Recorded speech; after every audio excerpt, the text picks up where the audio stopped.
ট্ৰেইনটোক ওচৰলৈ আহিবলৈ কমাণ্ড কৰাত সি তীব্ৰ বেগেৰে ট্ৰেইনাৰজনৰ ওচৰলৈ গৈছে। এজিলিটি বুলিও কোৱা হয়।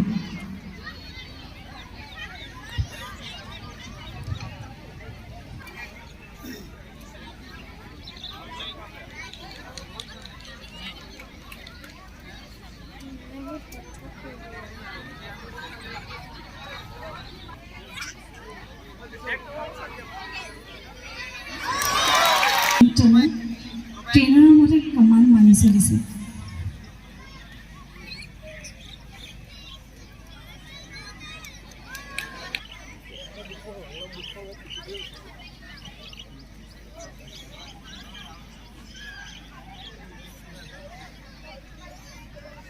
কৰিছে নিজৰ বলটো।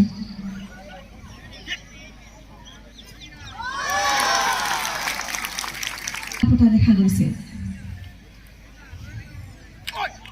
এনেতে বলপূৰ্বকভাৱেৰে আক্ৰমণ কৰা দেখি K9জন আগবাঢ়ি আহি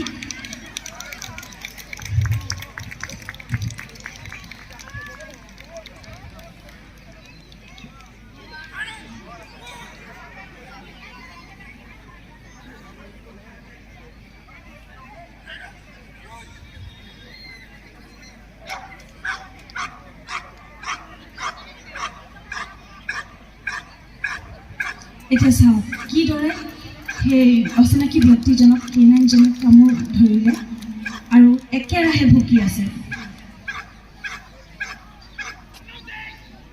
এতিয়া হেণ্ডলাৰজনে K9টোক এৰি দিবলৈ কমাণ্ড প্ৰদান কৰাত তেওঁ হেণ্ডলাৰজনৰ ওচৰলৈ গ'ল।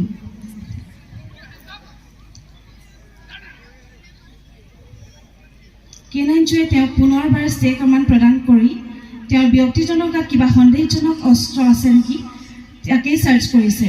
এতিয়া চাৰ্চিং সম্পূৰ্ণ হ'ল।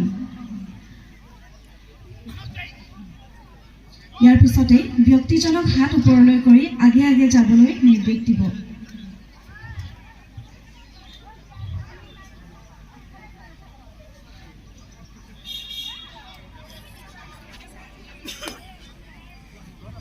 সেই সময়তে তেওঁ যাতে একো পলায়নৰ চেষ্টা নকৰে তাকেই সকীয়াই দিছে।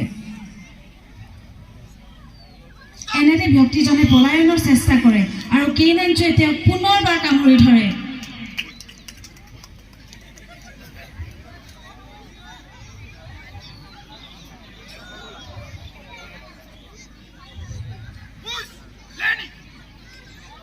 এতিয়া চাওক K9টোক আকৌ এৰিবলৈ কমাণ্ড কৰাত কেনেকৈ ব্যক্তিজনক এৰি গুচি গৈছে।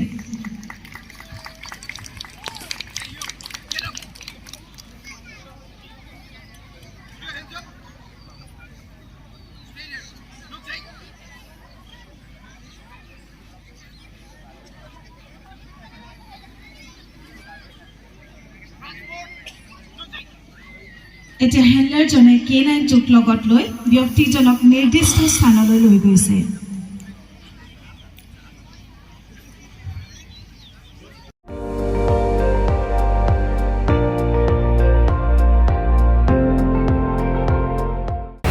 আপুনি চাই আছে ND24 সৰ্বশ্ৰেষ্ঠ নহয় সৰ্বোত্তমৰ দৌৰ।